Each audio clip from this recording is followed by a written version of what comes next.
खुलुमबाय लोगोफोर, बिहार ब्रह्म चेनेलनि खौरां नायगिरि गासैबो रायजो राजा नोंथांमोननिसिम गोजोन फुंबिलिनि गाहाम हामलायथि बावहरग्रोनाय जाबाय।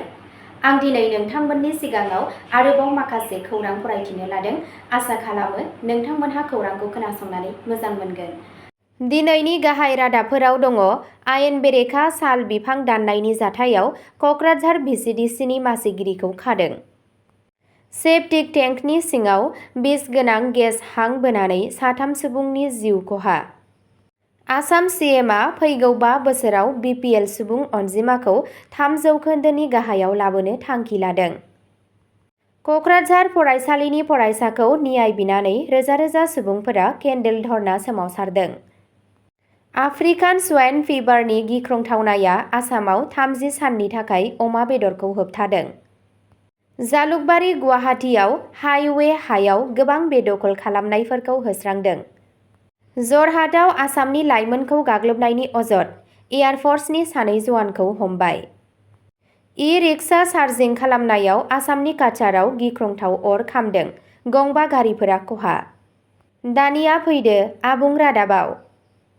गिबि खौराङावनो दङ आयेन बेरेखा साल बिफां दाननायनि जाथायाव कक्राझार VCDCनि मासिगिरिखौ खादों।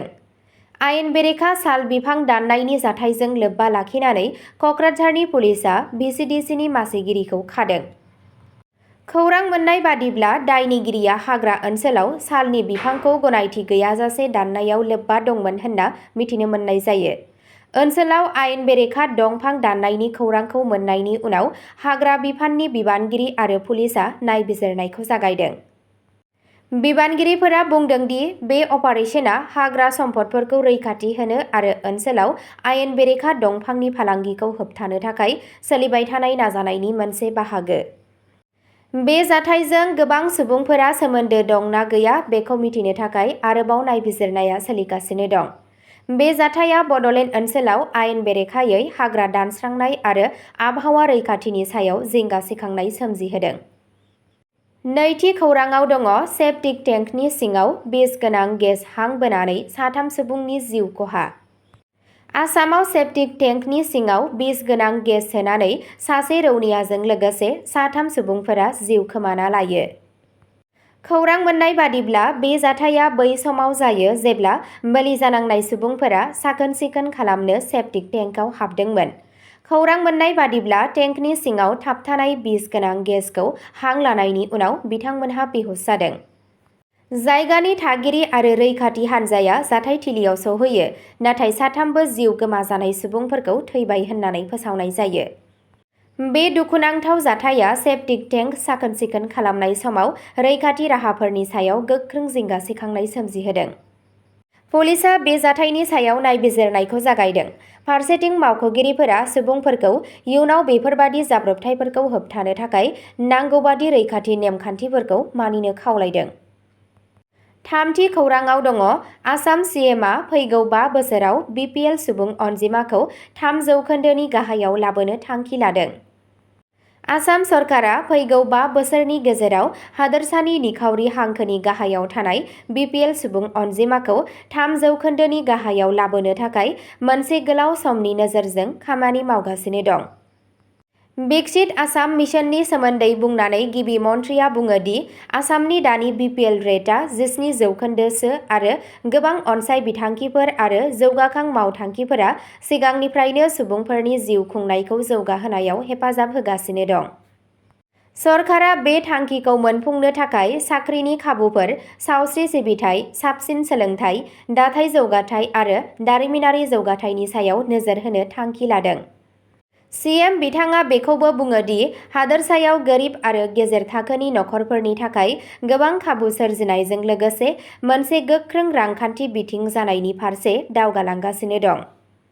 ब्रैथि खौराङाव दङ कक्राझार फरायसालिनि फरायसाफोरखौ न्याय बिनानै रोजा रोजा सुबुंफोरा केन्डेल धर्ना सोमावसारदों।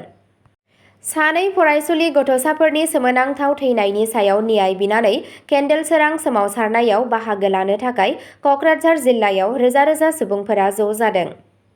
बे सोमावसारनायाव फरायसाफोर, जायगानि थागिरिफोर आरो समाजारि आफादफोरा ममबाति आरो प्लेकार्ड लानानै जयै हानजा सुरनायाव गोख्रों सुबुंफोरनि गोसोआ नुजाथिदों। सोमावसारगिरिफोरा बिबानगिरिफोरखौ जाथायनि सायाव मोजां आरो पारदर्शी नायबिजिरनायखौ खालामनो खावलायो आरो जुदि गाज्रि खामानि मावनायखौ मोनो अब्ला दायनिगिरिफोरखौ साजा होनो खावलायो।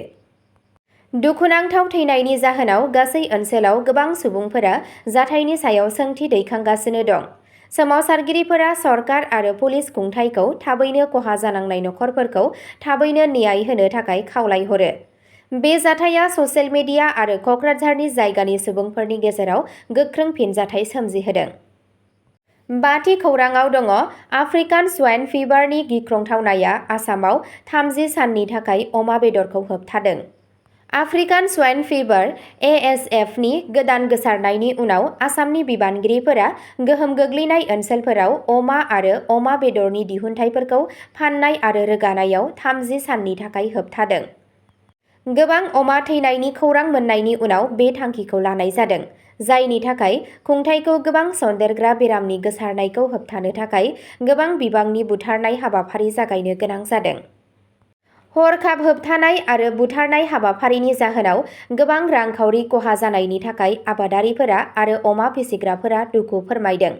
सरकारा रायजो-राजाफोरखौ गिनो नाङा होनना खावलायो आरो हादोरसायाव बे गोसारनायखौ होबथानो आरो जिब-जुनारफोरखौ रैखाथि होनो थाखाय राहा लानाय जादों होनना खोथा होदों। द'थि खौराङाव दङ जालुकबारी गुवाहाटीआव रेलवे हायाव गोबां बेदखल खालामनायफोरखौ होस्रांदों। शुक्रबारखालि गुवाहाटीनि जालुकबारी ओनसोलाव रेलवे हायाव मोनसे गिदिर बेदखलि हाबाफारि लानाय जादों, जेराव बिबानगिरिफोरा दखल खालामजानाय रेलवे सम्पथिनि सायाव लुनाय 200सो आयेन बेरेखा दाथायफोरखौ सिफायदों। बे अपारेसनखौ रेलवे बिफान आरो जिल्ला खुंथायजों लोगो नांनानै गोख्रों रैखाथि दिथाजों लोगोसे आसाम पुलिस, CRPF आरो RPFनि जवानफोरखौ लानानै खालामनाय जादोंमोन। मावख'आरिफोरा बुंदों दि गोदान रेल लामा आरो रेलवे दालांजों लोगोसे फैबाय थानाय दाथायारि मावथांखिफोरनि थाखाय गोनां जानाय रेलवे हाखौ बोखारनो थाखाय बे होखारनाय हाबाफारिखौ जागायनाय जादों। गासै सानावनो बुलडजार बाहायनाय जादों मानोना बिबानगिरिफोरा दखल खालामजानाय जायगाफोरखौ स्रां खालामबाय थादों। सा-सानजा सीमा रेलवेआ थांनाय बोसोरनिफ्रायनो गुवाहाटी आरो बेनि खाथि-खाला रेलवे हायाव बेफोरबादि अतिक्रमण होबथानाय हाबाफारि लाबोगासिनो दं, जाहाथे रेलवे रैखाथिखौ फोसाबनो आरो इयुननि जौगाखांनाय खामानिफोरखौ सुबिदा होनो हायो। स्निथि खौराङाव दङ जरहाटआव आसामनि लाइमोनखौ गाग्लोबनायनि अजद होनाय जादों। एयारफर्सनि सानै जवानखौ हमबाय। जरहाटनिफ्राय खौरां मोन्नाय मोनसे सोमोनांथाव जाथायाव इन्डियान एयार फर्सआव खामानि मावबाय थानाय 4 सुबुङा सासे लाइमोनखौ पाब्लिक लामायाव गाग्लोबनायनि अजद होनाय जादों। पुलिसआ सानै दायनिगिरिफोरखौ खादों, गुबुन सानैया दासान्दि खारखोमानानै दं। खौरां मोन्नाय बादिब्ला पुकामुरा तिनिआलिनि ध्रुबज्यति दास मुंनि सुबुङा बृहस्पतिबारनि मोनायाव गावनि इ-रिक्साजों न'फारसे फैफिनगासिनो दंमोन। बे समावनो बे जाथाया जरहाट टाउननि निरामय देहा फाहामसालिनि साखाथियाव जादों। अजद होनाय बादिब्ला दायनिगिरिया मटर साइकेलजों फैनानै बिनि गारिखौ होबथायो आरो लामायाव गाग्लोबो। जायगानि सुबुंफोरा दावराव-दावसि खोनानानै जाथायथिलियाव सौहैयो आरो पुलिसनो खौरां हरो। सुबुंफोरनि हेफाजाबजों पुलिसआ सानै दायनिगिरिफोरखौ जाथायथिलियावनो हमनो हायो आरो गुबुन सानैया खारखोमालाङो। बिबानगिरिफोरा नायबिजिरनायखौ जागायदों आरो खारखोमानानै थानाय सन्देह गोनां सुबुंफोरखौ नागिरगासिनो दं। 8थि खौराङाव दङ इ-रिक्सा चार्जिं खालामनायाव आसामनि काछाराव गिख्रंथाव अर खामदों, गंबा गारिफोरा खहा जादों।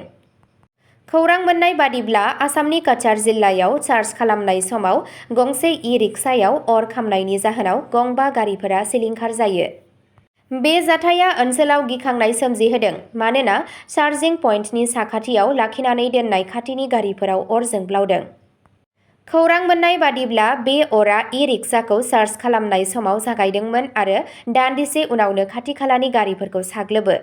जायगानि थागिरि आरो अर खोमोरग्रा हान्जाया अरखौ आरोबाव गोसारनायनि सिगां दबथायनो थाखाय जाथायथिलियाव थाङो। खाफाल मोजां दि दासिमबो जेबो सुबुंनि जिउ खहा जानायनि खौरां मोन्नाय जायाखै, नाथाय बे जाथायाव गोबां गारिफोरा आबुङै खामजोबदों। बिबानगिरिफोरा अर खामनायनि गुबै जाहोनखौ नायबिजिरगासिनो दं आरो सम्पथिनि खहा जानायनि बिबांखौ नायबिजिरगासिनो दं।